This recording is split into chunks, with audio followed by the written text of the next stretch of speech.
एक भक्त गया बेचारा संत के पास और उसने संत भगवान से कहा, महाराज कृपा करिए, इसी जन्म में हमारा कल्याण हो जाए।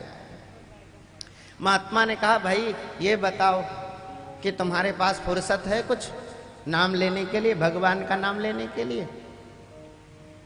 उसने कहा, महाराज फुर्सत की बात मत पूछो, इतनी फुर्सत नहीं है कि खपटिया कला में कथा हो रही है हम जाएं सुनाए वहां, इतनी भी फुर्सत नहीं है हमारे पास। हाँ, चाहे वो घर में अपने मोबाइल ही चला रहे हो। महात्मा के पास वो व्यक्ति गया, महाराज बताइए कल्याण कैसे? महाराज ने कहा कि भाई फुर्सत कब होती है बता, कुछ 5-10 मिनट का समय मिलता है तुझे, कभी तो मिलता होगा। बोले महाराज कभी नहीं मिलता है। अरे बोले कहीं तो खाली रहता होगा। बोले हाँ महाराज, बाथरूम में खाली रहता हूं। कहाँ खाली रहता हूं? बाथरूम में खाली रहता हूं महाराज, 5-10 मिनट खाली रहता हूं महाराज, एकदम कोई नहीं रहता है। अच्छा, महात्मा ने कहा चल कोई बात नहीं भैया, महात्मा लोग बता दिया, अच्छा चल कोई बात नहीं, बाथरूम में नाम लिया कर तू, 10 मिनट तो वहां खाली तो रहता, कम वहां तो नाम लिया कर भगवान का, वहां ले लिया कर नाम। उसने कहा ठीक है महाराज। अब वह बाथरूम में जाकर के भगवान का नाम लेता, और जहां भगवान का नाम लिया जाता है वहां सबसे पहले यत्र यत्र रघुनाथ कीर्तनम तत्र तत्र कृतमस्तकांजलिम रिपुम। जहां जहां भगवान का कीर्तन होता है वहां वहां श्री हनुमान जी महाराज पहुंच जाते हैं। हनुमान जी महाराज पहुंचते हैं वहां जहां कीर्तन होता है भगवान का। अब उसने तो लिया भगवान का नाम और हनुमान जी आ गए, और जैसे ही हनुमान जी आए और हनुमान जी ने देखा इसको बाथरूम में, हनुमान जी को लगी गुस्सा, एक लात इस पर दे दिया हनुमान जी। हनुमान जी चले गए। रात्रि के समय हनुमान जी महाराज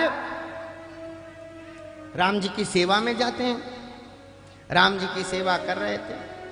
राम जी ने कहा बहुत दर्द है। हनुमान जी ने कहा भगवान दर्द कहां से आया? अरे बोले अब क्या बताएं, ऐसा प्रहार किया है। अरे भगवान आप पर किसने प्रहार कर दिया? प्रभु आज्ञा दीजिए, तीनों लोगों को भस्म कर दूंगा। महाराज उलट पलट किसने ऐसा किया? राम जी ने कहा हनुमान जी बस करो, अब रहने दो, बस अब जिसने जो किया सो किया, बस हो गया। अरे नहीं प्रभु किसने किया? अरे नहीं बस रहने दो हनुमान। अरे नहीं प्रभु आज्ञा करिए, किसने किया? आप ये धृष्टता किसने करी? बोले अब मैं क्या बताऊं किसने करी? नहीं प्रभु कहिए। बोले आप ही ने करी। वो भगवान मैं यहां यही अपराध? अरे बोले हनुमान वो जो भक्त तो बाथरूम में भजन कर रहा था, मेरा नाम ही तो ले रहा था, और तुमने उसके ऊपर प्रहार किया अपने चरण का। तुम बताओ तुम्हारे चरण के प्रहार से वो बच पाता बेचारा? उसकी क्या स्थिति होती? इसलिए मैंने ही उसका दर्द सब ले लिया। अरे वो नाम तो मेरा ले रहा था। राम हनुमान जी ने कहा भगवान वो कहाँ ले रहा था? अरे बोले वो कहीं भी लेवे, नाम तो मेरा ही ले रहा था ना। इसलिए हमारे यहाँ भगवान का नाम कहीं भी लिया जा सकता है, सुचिर असुचिर व पवित्र हो अपवित्र हो, कैसी भी अवस्था हो, उन सभी अवस्थाओं में भगवान का नाम लेना चाहिए भैया। और कहीं तुम बाथरूम में पधार गए तो भगवान का नाम ना निकला तो, इसलिए सतत भगवान का स्मरण बना रहना चाहिए, भगवान सतत याद रहने चाहिए हमको।